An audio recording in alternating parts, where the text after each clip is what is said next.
A school trip to Dublin is an integral part of English studies on Trinity. The journey from Prague to Ireland's capital and back, full of interesting historical places, is summarized in this video.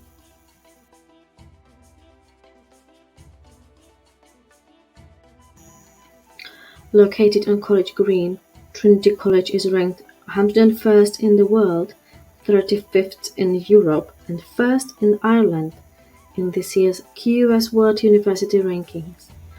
In 2021, it was ranked the European Union's most international university, with nearly 30% of its student population from outside Ireland. Founded in 1592, the university was given the name by the Queen as the Mother of the University, which was modelled after the collegiate universities of Oxford and Cambridge. The Campanile of Trinity College Dublin is a bell tower and one of its most iconic landmarks. It is located in what is considered the middle of Trinity College. However, its actual location is in the northwest. Tradition and superstition suggest that should the bell ring whilst students pass under it, they will fail their exams.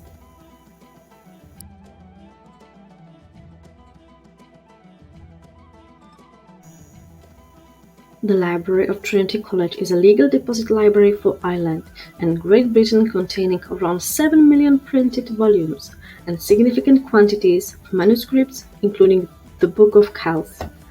The Library of Trinity College is Ireland's largest research library.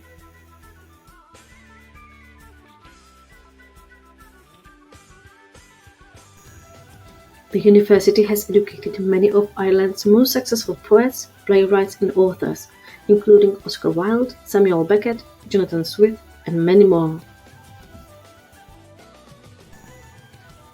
Samuel Beckett Bridge is a cable-stayed bridge in Dublin that joins Sir John Rogerson Quay on the south side of the River Liffey to Gill Street and North Wall Quay in the Docklands area. The bridge, which was commissioned in 2009, is named after Irish writer Samuel Beckett, a Dublin native who won a Nobel Prize in Literature. The shape of the spire and its cables is said to evoke an image of a harp lying on its edge. The penultimate bridge of the river, as it flows towards the Irish Sea, is visually modelled after a Celtic harp, which is Ireland's national emblem. The 123-meter-long bridge rotates at 90 degrees, allowing ships to pass through. This is achieved due to a rotational mechanism housed in the base of the pylon. The construction cost €60 million and won Engineering Project of the Year in 2010. Dabalinia is a historical recreation or living history museum and visitor attraction in Dublin, focusing on the Viking and medieval history of the city. Dabalinia is located in a part of Dublin's Christ Church Cathedral, known as the Synod Hall. This excellent museum takes you through the history of the city, beginning in the Viking Age with ship replicas and Norse mythology, into the Middle Ages and the horrors of the Black Plague. Dabalinia features historical reenactment in full costume and encourages visitors to join in.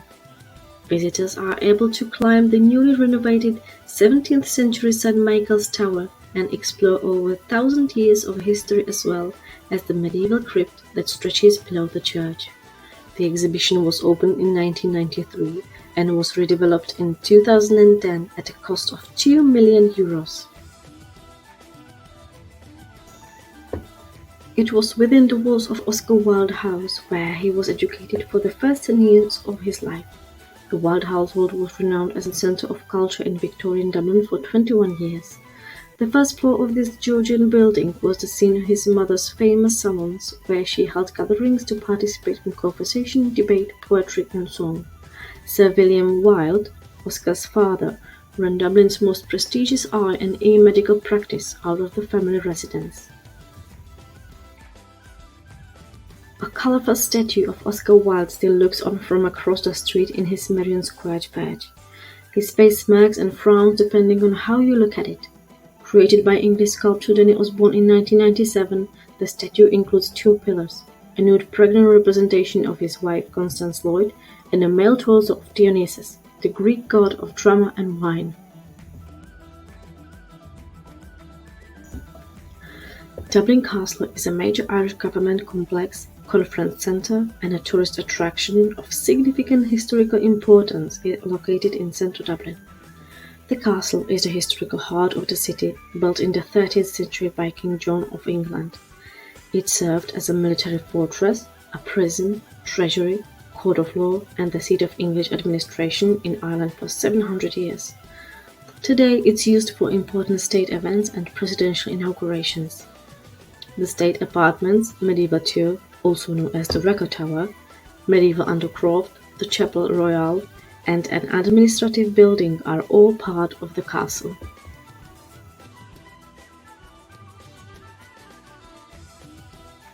The National Gallery of Ireland, located in the centre of Dublin, houses the National Collection of Irish and European art.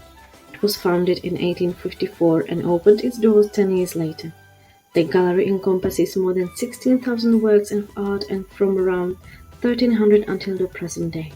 In addition, it houses an important and extensive art library and archive collection. Every major European school of painting is represented, including a renowned collection of Irish paintings. The life-size bronze statue of G.B. Shaw, author of great works such as Pygmalion, stands by the gallery's Clare Street entrance.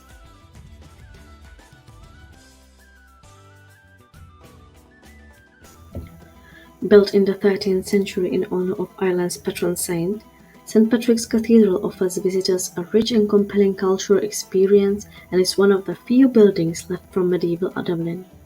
It was constructed on the site of an ancient well, which was supposed to have been used by St. Patrick himself. The building is a busy place that serves as a place of worship, a visitor attraction, and as a host for many events. Over the years, the cathedral has become home to a variety of sculptures, statues, and stained glass windows, all themed around the life of St. Patrick. Jonathan Swift, the author of Gulliver's Travel and a former dean of St. Patrick's Cathedral in Dublin, is buried at this place.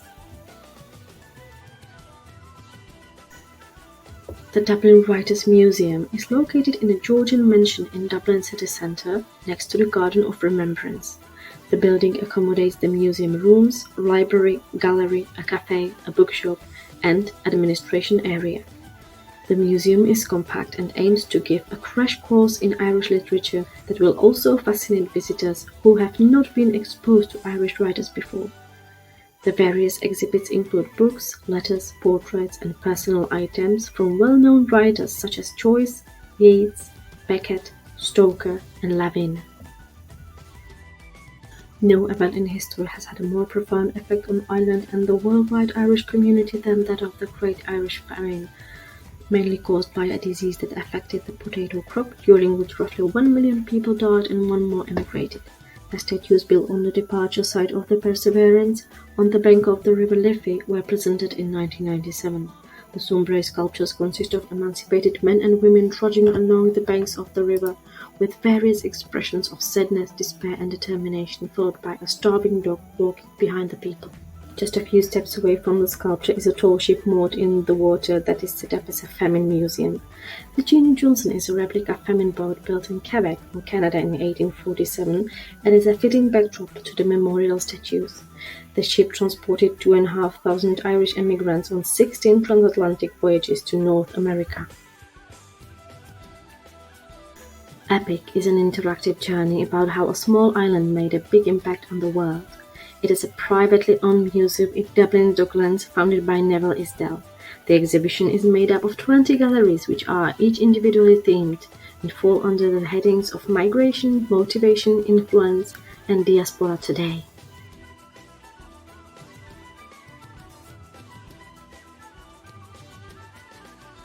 The James Joyce Tower and Museum is a Martello Tower, a small defensive fort in Dublin where James Joyce spent 6 nights in 1904. The opening scenes of his 1922 novel Ulysses take place here, and the tower is a place of pilgrimage for Joyce enthusiasts, especially on Bloomsday. The tower now contains a museum dedicated to Joyce and displays some of his possessions and other ephemera associated with Ulysses. The living space is set up to resemble its 1904 appearance. Widely acclaimed as Ireland's most famous author, James Joyce is immortalised in brass in a life-size statue on North Isla Street erected in 1990.